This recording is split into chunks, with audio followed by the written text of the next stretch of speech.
Hi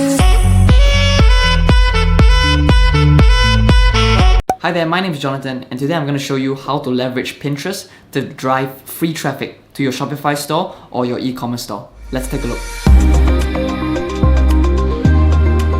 Okay, so I am in the Pinterest dashboard right here. As you can see here, I'm running a store, and this is basically in the online's women's niche. So there are certain things that you need to keep in mind when you're on Pinterest, right? So Pinterest is basically a search engine that you really want to leverage people's search terms and search intent to basically drive traffic from your infographics, from your pictures, occasionally your video as well. So the great thing about Pinterest is that all of these things here, all of these pins here, can basically direct to a site. So for example, this pin here, if I open it up, it will direct me to this site right here. It was the my-video, yeah, basically this site. So every single pin, it's something that is data that can be driven back to your website. So just keep in mind that you need to make and post engaging pins in your Pinterest page. So as you can see here, I'm just gonna go into my analytics portion.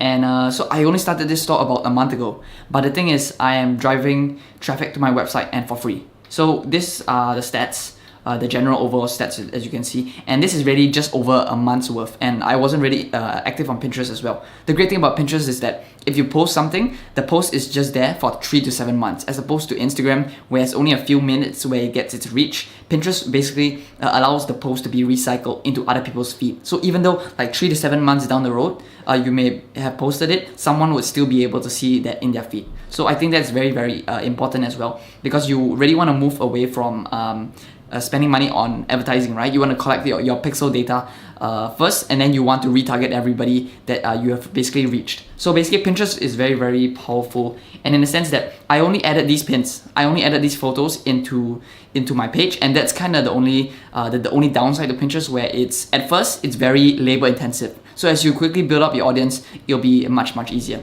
So as you can see here, although I'm not getting the clicks to my website, right?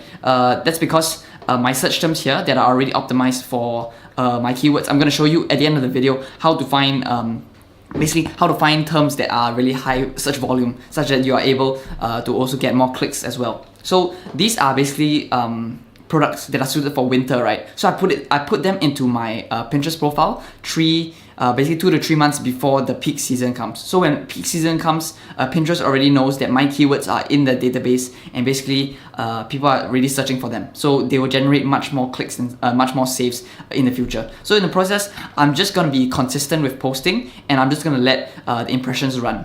So the great thing about it is that, as you can see here, okay, so I'm just going to go into profile. Okay. Alright.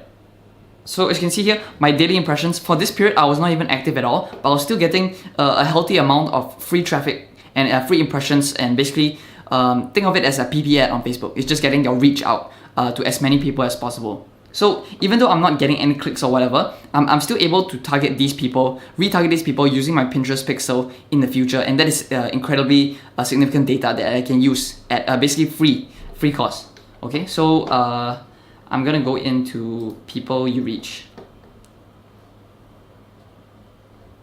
So as you can see here, although this is September 16, now it's October 2nd, right? So I'm just gonna go back 30 days just to show you I've not been active at all. So at this point, I've been gradually adding a few more pins to my Pinterest profile. But then again, the growth is not exponential, but it's still steadily increasing. As you can see, I'm getting 3,000 monthly viewers per month. And those are people that you can retarget back. So for example, if it gradually grows, you can expect 4,000 to 5,000 or even till 10,000 people that are viewing your profile every month. And that's very incredible data, because you're not spending a single dollar on it. You're just putting in time. Maybe you go ask your VA or ask your staff to do something, and just add a few pins to your profile every single day. Okay? So that's basically Pinterest analytics. Last one I want to show you is their new feature, which is Audience Insights, which really gives a lot of data in the sense that you really understand your customers very well. And it's so I'll just let you see over here. So these are all the data that Pinterest allows you to see of who is interacting with your pins basically. So I'm in a fashion niche, so I mean of course it's fashion, and these are the affinity scores. And so basically, people who like women's fashion will generally also like these things. So this will really give you insight about what type of audiences you may want to target. So for example here, your gender here, right, is definitely female, and the age distribution, who is responding well to your pins or whatever, you can use this data and bring it into another advertising platform. So for example, I have this info on Pinterest. It's kind of my testing on Pinterest, and I know that because this responds well, these pins respond well to this age group, I can go target them on Facebook very effectively because I know it already responds well to the market. Okay, then there's also location as well as device. So it's a very general audience insights. So that's how you basically leverage Pinterest for free traffic over time. So basically, how would you go about doing this, right? So for example, if you were running a Shopify store, if you're a Shopify store, it's very easy. You can just add Pinterest to one of your pins. But if you're not, you can actually add rich pins to your website. So rich pins basically allow you to show a product where, okay, I can't show you right now. But basically, when you press on your pin, you can basically see your price, your product description. You basically can buy within Pinterest itself. And basically, to do this, you need to first add metadata to your content on your website. So for example, your e-commerce product store has your prices, your title tag, and etc. etc. All the basic stuff basically. So if you want to add your pins to become a rich pin, you can come in over here. It's called Rich Pin Validator. You can just search it up on Google. And then so basically, I actually have a website that I actually have a product. So I'm just gonna validate it, and so Pinterest will automatically run its algorithm, and basically it'll pull out all the data, all the metadata from my product page, which I've already put in. So as you can see here, I put down the price, put down the currency, product name.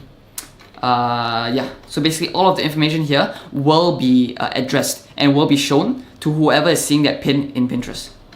Okay. Yep. Yeah, so as you can see here, everything is synced up to my Shopify store, right? So if I open up one of these products, for example, immediately all of the information that is coming from my Shopify store will already be in here. So it's incredibly easy, okay? So the last thing that I'd like to show you is how to basically put in what types of products you will need to put on your Pinterest store so that you are experiencing exponential growth in the future. And the way that you do that is by using Google Trends basically. So you type in Google Trends until, for example, if you want to add a few pins, because Pinterest, you are using keywords, right? It's basically a search engine. So you're putting in keywords to your pins that you're using, and you're using Google Trends to see what type of pins are actually worthwhile. So for example, because I know in the December time, it's winter. So I'm putting in a lot of winter clothing. So, I mean, obviously, wool jacket would definitely show up in the Google Trends. There's a lot of more search volume that is happening in the Google Trends, and yeah, basically a lot of search volume. So I know definitely, even though that the momentum for my pins, my impressions and analytics at this point is not as good as I want it to be, in the future, in the upcoming months, the thing is just gonna spike up. Okay. So as you can see here, wool jacket during the December period. Let's see if it loads. Yeah. So as you can see now, it's still a rather 50. At the 50 mark. So eventually when November comes, I know my numbers are just gonna spike up and there's traffic coming to my website. So Pinterest is a very, very safe tool, and it's a free tool as well. So the only downside is there is manual labor involved. There's no automation software for posting at the moment for Pinterest. So that is something that you just need to take note and prioritize your time in. Alright, that's about it for this Pinterest tutorial, and basically how to leverage Pinterest to get free traffic for your website so that you're able to reduce your advertising costs. And remember to always retarget your audiences. Alright, that's about it for this video. Feel free to subscribe down below, and I'll see you in the next one.